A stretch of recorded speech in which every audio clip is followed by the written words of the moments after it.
What was the area like where you found her, where you put the cross? So the dispersed campgrounds are basically just open land where anybody can go and camp.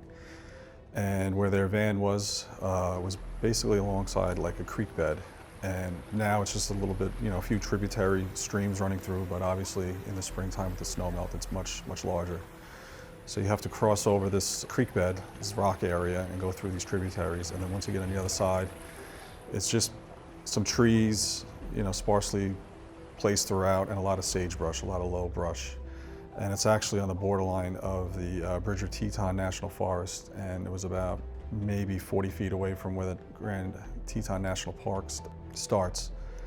And it was in an area where there was a few trees, and there was the remnants of a fire ring there, and you can see where those rocks had been moved to make the fire ring. There was a clearing where I would assume, knowing I have a similar tent, where I would place my tent, and that opening would face out overlooking the mountain range. And her body was found, I guess it would be in front of a tent, or if that's what was there, or just in front of the fire ring. There was definitely a fire ring there, and she would have been right. And it wasn't far from the van. It was a 5-minute walk, you said, something like that? 5-10 minute walk. Definitely an isolated area. You would have to want to go out over into that area. It's not Cross like over the river. a lot of people go down to go by the creek and stuff like that, but not many people cross all the way over to go over there. It's definitely not an area that's heavily trafficked. What was it like for you to hear that 911 call that somebody made? I didn't listen to the whole call. I can't do it. I just can't do it.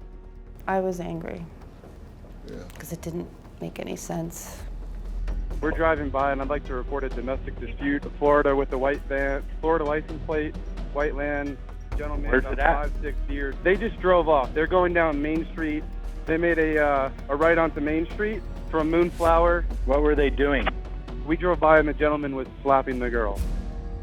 There's new video. A police officer told Gabby that he can see a mark on her face. She initially dismissed it as an accident, but it wasn't an accident. So there's two people that came to us and told us that they saw him hit you. There's two people saying that they saw him punch you. We're just independent witnesses by Moonflower. Well, to be honest, I definitely hit him first. Where'd you hit him? I slapped him. You slapped him first? And then what, just on his face? And you get to tell me to shut up. How many times did you slap him?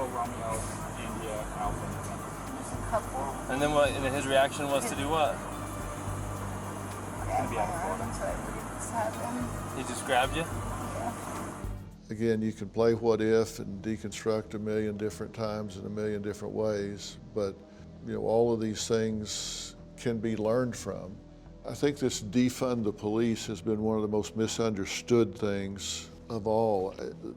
Defund the police has not been properly represented in my view. It's really reallocating funds and having on-calls for domestic violence, to have a mental health worker on those calls that is educated as to what's going on so they can recognize red flags and warning signs.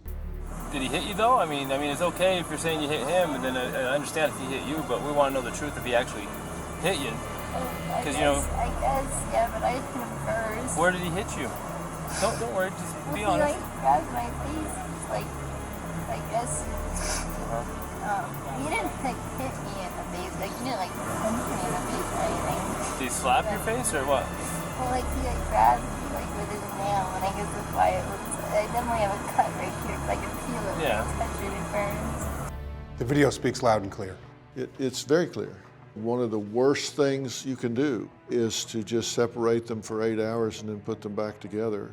That escalates the violence, it doesn't de-escalate the violence. We're gonna come in here. And that was exactly what was done in this situation. Tyson? Yep.